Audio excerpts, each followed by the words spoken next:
Асылдардың асылдарын өздері жиыпсың,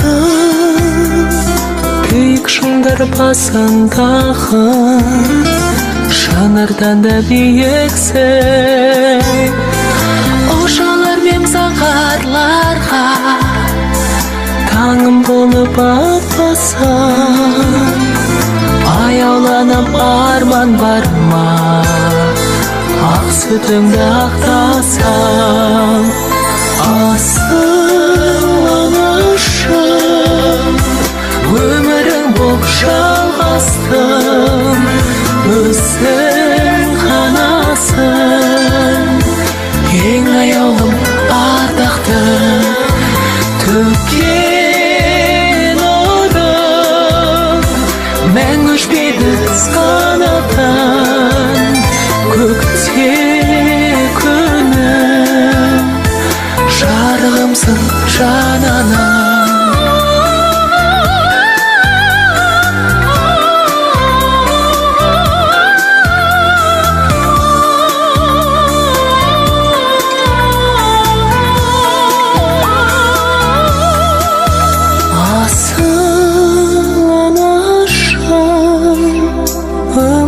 Боп жалғастың, өзің ғанасың, ең аяулым ардақтым. Асыл анашым, өмірің боп жалғастың, өзің ғанасың, ең аяулым ардақтым.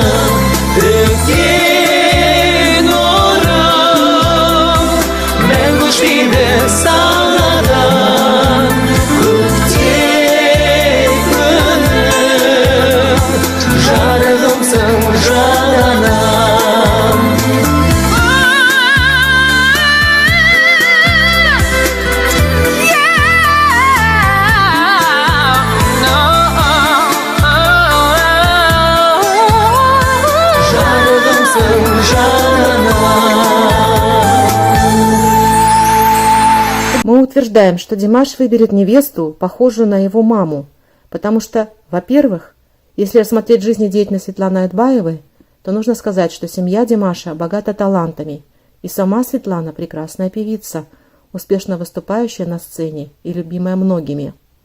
Светлана Айтбаева родилась 15 июля 1973 года в селе Кинисту, позже название было изменено на Копа, Темирского района Актюбинской области. С раннего возраста помогала старшим, занималась хозяйством, присматривала за младшими детьми. Взрослея брала на себя все больше домашних дел. Учась в школе, успела побывать и председателем пионерской дружины, и старостой класса, и комсоргом. Конечно, многие удивятся тому факту, что девочка из казахстанской глубинки, одной из республик Средней Азии, имеет такую достаточно амбициозную биографию. Будто мы читаем биографию не девушки с восточным традиционным воспитанием, а человека с сильным жизненным ориентиром быть лидером в обществе. Девочка, женщина в Казахстане. Кто она? Женщины в Казахстане имеют прекрасное образование. Работают, они успевают посвящать себе семье и в первую очередь воспитанию детей. Именно женщины традиционно остаются хранителями семейных традиций, ценностных ориентиров казахского этноса, гармонично сочетая в своем характере уважение к традиционным правилам поведения и стремление не отстать от современного течения жизни. Следуя национальным традициям, казахская женщина в первую очередь мать. Ее основное предназначение – родить детей, воспитать их, но кроме этого она должна поддерживать во всех добрых начинаниях своего мужа, сохранять мир и покой в семье.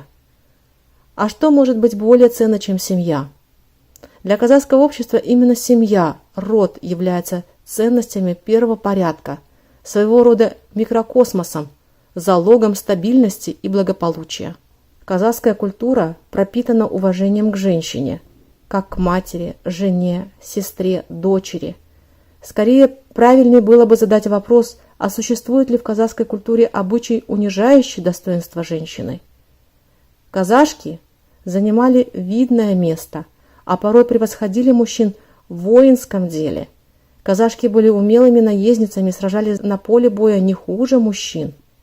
Например, сестра хана Касыма Бопай возглавляла отряд, состоящий из 500 воинов. Бопай была суровым воином на поле брани, при этом успевала заботиться о 8 детях. Да, действительно, с детских лет девочку учили держаться в седле, непринужденно общаться, быть сильной и ловкой. Девушка должна была уметь постоять за себя, проявив физическую выносливость в состязаниях и находчивость в музыкально-речевых поединках с юношами. Девочки наравне с мальчиками принимали участие в конных скачках байге, а в конных состязаниях кыску, догони девушку, они были основными участницами. Жениться на такой девушке было непросто. Жених должен был доказать свое право на невесту в состязаниях с соперниками, в скачках, стрельбе из лука, в борьбе. После замужества девушки становились верными и преданными женами своих мужей, мудрыми советчицами и нежными матерями. К сожалению, этнографическая действительность не знает дев-воительниц, подобных легендарным батыршам, но отголоски амазонства можно найти и в традиционном костюме, и в поведении казахских девушек и женщин. Естественно, как хранительница домашнего очага, женщина в казахском обществе была и главной носительницей традиционной культуры казахов, а если позволяли положение и достаток, принимала активное участие в политике, становилась центром общественной жизни. Такова судьба бабушки Чукана, Валиханова, Айганым, которая после смерти хана Вали полностью взяла в свои руки управление родовым имением Сырымбете, расположенным в лесах Кокчетава. Почему женщины из Казахстана имеют более весомый статус, чем женщины из классического мусульманского Востока? В социальной структуре казахского общества статус женщины оставался, как и в доисламские времена. Женщина в казахском обществе не была предметом купли-продажи, никогда не имела рабского статуса. Это было невозможно, потому что за ней стоял ее род, ее племя, с которым она никогда не теряла связи. Более того, казахская женщина имела особый статус в обществе, отличный от классического мусульманского Востока, где женщина рассматривалась как вещь, принадлежавшая мужу в числе другого его имущества. В казахском обществе женщина – это мать, хранительница домашнего очага. Это почитаемая и уважаемая личность, которая никогда не была в униженном, забитом положении. Статус женщины отражался и в ее одежде. Женская одежда казахов оставалась в своей основе сакской, была красивой и удобной, как для быта, так и для верховой езды.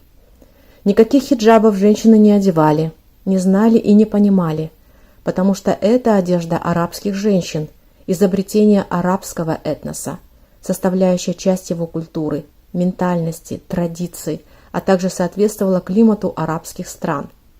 Риторический вопрос. Почему до сегодняшних дней сохранился обычай похищения девушек? Ведь этот обычай явно отражает бесправное положение казашек. Отвечаем на него с точки зрения казахских традиций.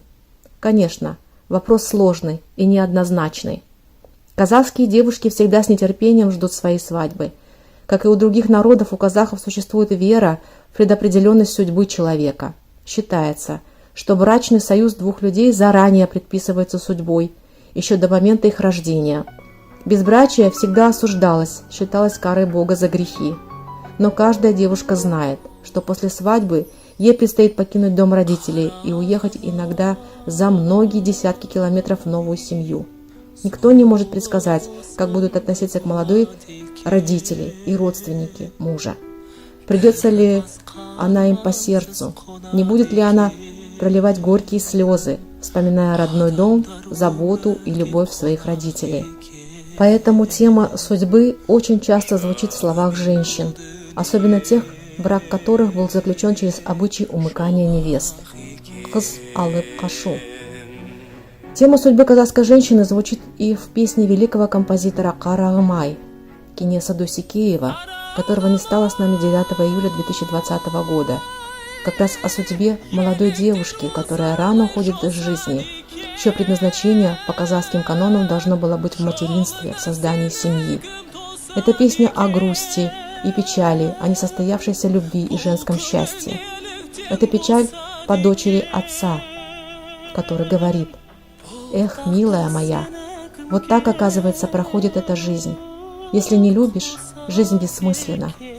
Если пролистать всю жизнь, разве может она сравниться с одним днем, когда любил? Князь Дусикеев, бывший преподаватель Димаша в Казахском национальном университете искусств, смог отразить те народные чувства, которые присущи казахам. Его песни обогатили казахское искусство.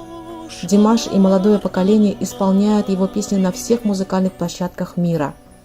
Они впитали все национальное наследие, которое передалось нам от старшего поколения, в том числе и Кенеса Дусикеева. Поклон великому композитору Кенесу Дусикееву не только от ваших студентов, таких как Димаш, поклон от всего казахского народа. Давайте поговорим о том, как воспитывался Димаш, как старший ребенок в семье и какое влияние на него имеет общество.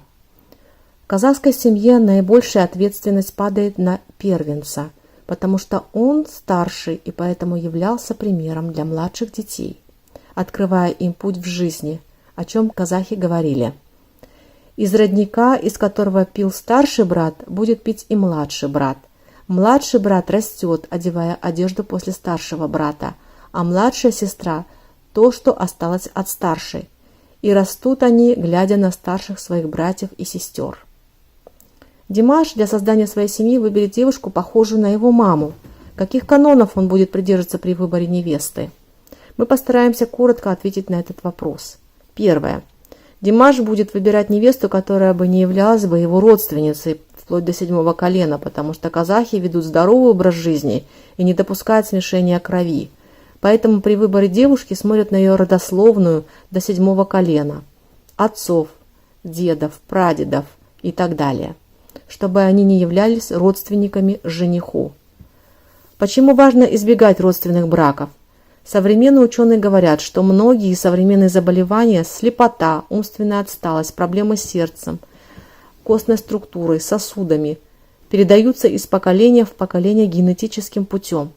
Если род будет мешать кровь с представителями других родов, то велика вероятность, что эти генетические недостатки растворятся и совсем исчезнут. Поэтому все казахи знают своих предков до 7-го колена. Второе. Мы предполагаем, что Димаш последует словам его отца, Каната Айтбаева, который сказал, что хотел бы невестку, похожую на мать Димаша. «Мы, конечно, хотели бы такую невестку, как моя супруга», засмеявшись, сказал отец Димаша. Он добавил, что они с супругой, мамой Димаша, не собираются искать ему невесту, они оставляют выбор за ним. Большое значение для Димаша, конечно же, будет иметь семья, в которой бы воспитывалась его будущая невеста. Семья Светланы Айтбаевой смогла всецело передать любовь к музыке своей дочери. Отец прекрасно играл на домбре. В казахском народе говорят, настоящий казах – это тот, кто умеет играть на домбре.